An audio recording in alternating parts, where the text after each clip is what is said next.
Tumawag si mama sa labas ng bahay ni Arya noon. Nakaabang na daw yung taxi papunta sa terminal papuntang Maynila. Sumambay siya sa akin palabas ng bahay at nakita niya ako sumakay ng taxi noon.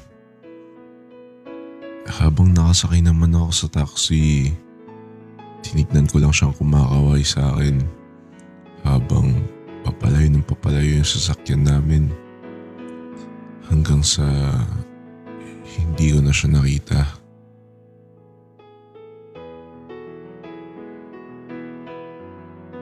"24 years old na ako ngayon.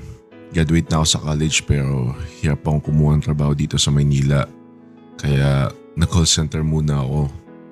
Hindi na kami nagkaroon ng connection ni Arya dahil nung panahon naman namin wala pa kami mga cellphone. Tsaka probinsya siya kaya natagalan siguro siya magkaroon. Hindi rin naman kami marunong magsulatan sa isa't isa dahil ayaw din ako turuan ni mama nun kung paano magpadala ng sulat sa probinsya. Kaya tuluyan na lang kami hindi nagkausap ni Arya. Malungkot ako nung unang taon.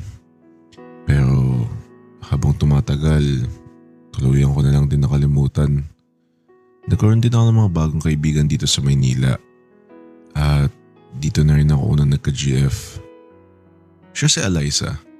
Classmate ko siya nung college. At siya na din nakatuluyan ko.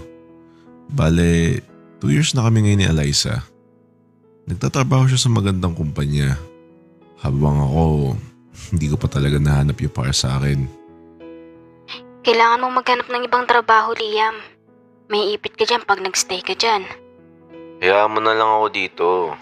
At least nga, may trabaho ako eh. Ikaw bahala. Basta, sinasabihan lang kita. Mauubos na yung pinamana sa'yo ng mom mo. Isipin mo na lang yung bills mo lalo na tumira ka pa sa kondo. Sapat naman yung kinikita ko para sa akin mag-isa. Pumanaw yung mom ko nung 3rd year ko sa college. Nung nawala siya, walang gusto mag-alaga sa akin. Kaya yung naiwan sa akin ni mom, pinambili ko ng kondo para doon lang ako mag-isa.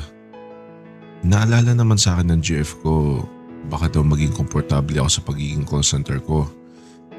Graduate nga daw ako ng engineer.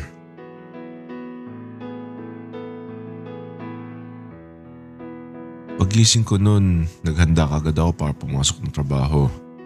Paglabas ko ng unit ko papuntang trabaho, napansin ko yung katabing unit ko nabili na pala. May mga naglilipat kasi ng gamit sa loob. Pero